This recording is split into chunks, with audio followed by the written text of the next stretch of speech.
Je suis médecin, j'ai été chef de service en pédopsychiatrie pendant 35 ans, professeur associé de psychologie de l'enfant, et je parle aujourd'hui au nom d'un groupe de professionnels de l'enfance, lanceurs d'alerte, très inquiets de ce qui attend les enfants et les adolescents si nous ne nous mobilisons pas. Auparavant, pour anticiper les critiques à venir, je précise que je suis athée et qu'il n'est pas question ici de religion, mais de protection du développement affectif de l'enfant. Et j'ajoute qu'entre 1971 et 1973, j'ai pratiqué des avortements bénévolement afin de créer un état de fait avant le débat parlementaire sur la légalisation de l'IVG. Venons-en aux faits. Savez-vous que l'éducation à la sexualité, dont nous allons parler, est prévue dès la maternelle par le ministère de l'Éducation nationale? Savez-vous que dans certaines classes de CM1, à 10 ans, on explique aux enfants qu'ils auront des relations sexuelles plus tard et qu'on leur parle de l'utilisation des préservatifs? Savez-vous que sur le site On s'exprime, sous tutelle du ministère de la Santé, destiné aux mineurs à partir de la classe de 5e, donc âgés de 12 ans, on décrit 6 positions de pénétration vaginale, dessins ludiques à l'appui, et comment se pratique la sodomie. On explique pourquoi les acteurs de films pornographiques éjaculent hors du vagin de leur partenaire, et on propose aux mineurs de raconter leurs premières relations sexuelles. Et est-il indispensable de faire imprimer un clitoris en 3 dimensions aux élèves, comme proposé sur un site partenaire du ministère? Savez-vous que dans certaines classes, on fait étudier aux adolescents et adolescentes des textes où des scènes de fellation sont longuement détaillées, sans prendre en compte que cela peut occasionner? Comment en est-on arrivé là?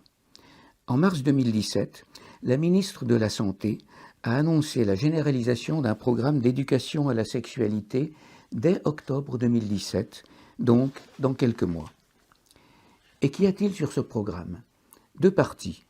Une première partie porte sur des informations indispensables, telles que la prévention des maladies sexuellement transmissibles et des grossesses précoces, le recours possible à une contraception et à l'IVG sans accord parental. Elle porte aussi sur l'égalité homme-femme et sur le fait qu'aucune forme de sexualité ne doit faire l'objet de discrimination, sauf la pédophilie qui est évidemment condamnable. Nous soutenons totalement ces actions. Mais la deuxième partie, elle, met gravement en danger le développement affectif des enfants. Ce programme est imposé par les instances européennes et il est obligatoire. En France, aucun parent ne peut y soustraire son enfant. En référence aux textes internationaux de l'Organisation mondiale de la santé, cette éducation à la sexualité doit commencer entre 0 et 4 ans, et l'on doit expliquer aux enfants de cet âge ce qu'est la masturbation infantile précoce et leur proposer de jouer au docteur. Pour les 6-9 ans, on leur explique ce qu'est l'éjaculation. C'est déjà le cas dans certaines classes. Dans les standards européens de l'éducation à la sexualité, il est précisé qu'il faut donner ces explications à l'enfant avant qu'il soit en âge de poser des questions à ce propos. Vous vous demandez probablement si ce que je dis est vrai. J'ai eu la même réaction d'incrédulité quand mes collègues m'ont transmis ces informations. Et puis, je suis allé vérifier, et je peux vous assurer que tout ceci est exact. C'est ce que les promoteurs de ces programmes appellent « changer de paradigme », c'est-à-dire parler aux enfants dès petits d'une sexualité synonyme de plaisir et d'épanouissement personnel. Il est précisé que ce sera fait avec tact. Or, je peux vous affirmer que ce n'est fréquemment pas le cas et que nous recevons des témoignages d'enfants et d'adolescents qui expriment leur gêne ou leur dégoût face à cet enseignement collectif qu'ils qualifient de très intrusif. Ce programme présente plusieurs risques majeurs. Tout d'abord, il fait intrusion de manière traumatique dans le rythme de croissance affective des enfants. Par traumatique, je veux dire qu'un certain nombre d'entre eux vont mal après cet enseignement. Pourquoi ne pas attendre que les enfants posent des questions sur la sexualité au moment où ils en ressentent le besoin? Pourquoi ne pas laisser la sexualité dans le domaine de l'intime, car c'est le domaine de l'intimité par excellence? Les enfants n'auraient-ils pas de pudeur?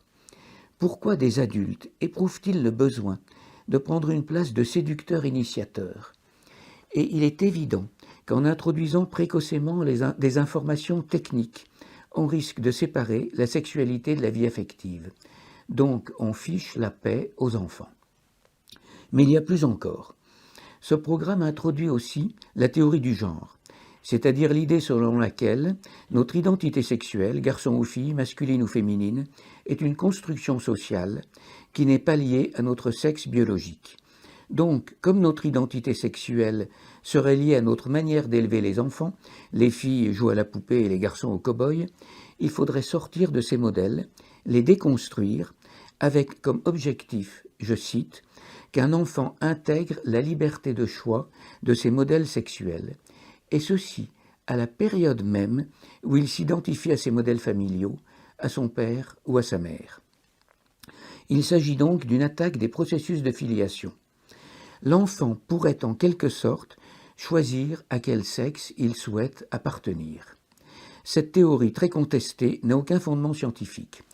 Cette idéologie, qui prône une égalité non pas entre tous dans l'accès aux droits fondamentaux, mais de tous, voudrait la négation de la différence des identités masculines et féminines. Ce projet, qui consiste à couper l'enfant de l'éducation familiale, pour lui proposer une éducation, disons même un formatage, fait par l'État, est la marque des fonctionnements totalitaires. Rappelez-vous l'histoire avec un grand H. Mais il y a encore plus. Dans les textes internationaux qui nous sont imposés, il n'est jamais indiqué l'âge au-dessous duquel il y aurait un interdit d'avoir des relations sexuelles avec un mineur. Le terme flou qui revient en permanence est que l'activité sexuelle dépend des capacités évolutives de l'enfant.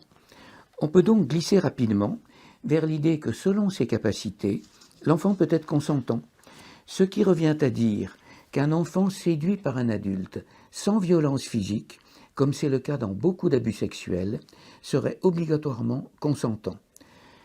Et on comprend alors l'intérêt d'éveiller l'enfant à la sexualité le plus tôt possible, comme le propose l'éducation à la sexualité.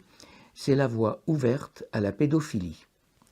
Comment une petite minorité d'individus est-elle arrivée à imposer un tel programme à la majorité de la population? Quels sont les lobbies sous-jacents? Pourquoi les principales associations de parents d'élèves ont-elles laissé s'installer cet état de fait? Faut-il créer une nouvelle association de parents plus soucieuse de protéger le devenir affectif des enfants? Tel qu'il est imposé actuellement, le programme d'éducation à la sexualité constitue une véritable immixtion dans la vie privée, une intrusion dans l'éducation familiale dont il faut rappeler qu'elle est d'un...